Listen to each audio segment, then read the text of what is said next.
ఒకసారి ఎంఆర్ఓ చెప్తా ఇది రిపోర్ట్ ఇస్తారు 1-2 డేస్ రిజిస్టర్ ఇస్తారు రోజు కానీ రేపు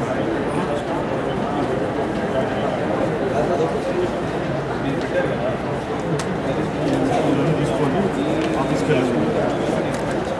ఏమన్నారు మీరు పోయింది అక్కడికి ఏమన్నాడు ఎవరన్నారు ఏమన్నారు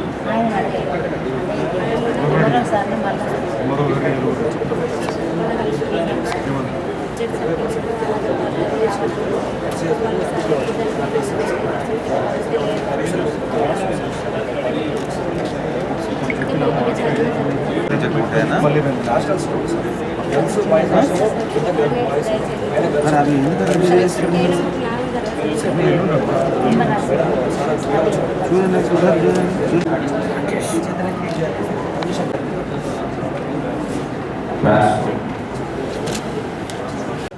ఈరోజు జగిత్యాల కేంద్రంలో ఉన్నటువంటి జిల్లా కలెక్టర్ గారికి ఈరోజు వినతి పత్రం ఇవ్వడం జరిగింది.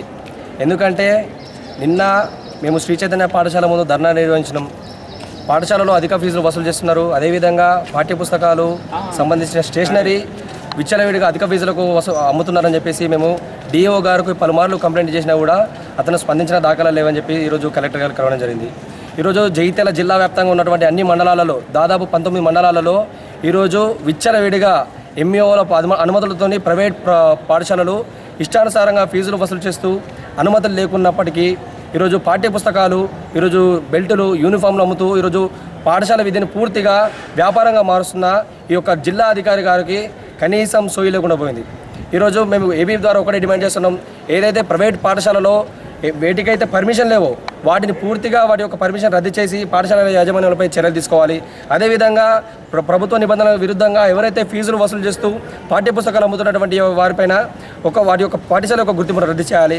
అదేవిధంగా ఈ యొక్క స్పందించినటువంటి డిఈఓ పైన ఈ యొక్క కలెక్టర్ గారు వెంటనే స్పందించి వారిపైన చర్యలు తీసుకోవాలని చెప్పి మేము కోరుతూ ఉన్నాము. అదేవిధంగా ప్రభుత్వ పాఠశాలలో మౌలిక వసతులు లేని కారణంగా పేద మధ్యతరగతి విద్యార్థులు ఈరోజు విద్యకు దూరం కావాల్సిన పరిస్థితి ఉంది. కాబట్టి వెంటనే యొక్క సమస్యలను వెంటనే పరిష్కరించాలని చెప్పేసి మేము కలెక్టర్ గారు కోరడం జరిగింది. వారు మాకు కూడా సానుకూలంగా స్పందించి డిఓ పైన, ఎంఈఓల పైన తప్పకుండా చర్యలు తీసుకుంటామని చెప్పేసి, ప్రైవేట్ పాఠశాల పైన తప్పకుండా చర్యలు తీసుకుంటామని చెప్పేసి వారు చెప్పడం జరిగింది.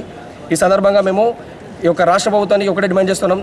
ఏదైతే ఈ రాష్ట్ర వ్యాప్తంగా పెండింగ్లో ఉన్నటువంటి ఈ యొక్క ఎడ్యుకేషన్ మినిస్టర్ ఎడ్యుకేషన్ మినిస్టర్ ఏర్పాటు చేయాలి.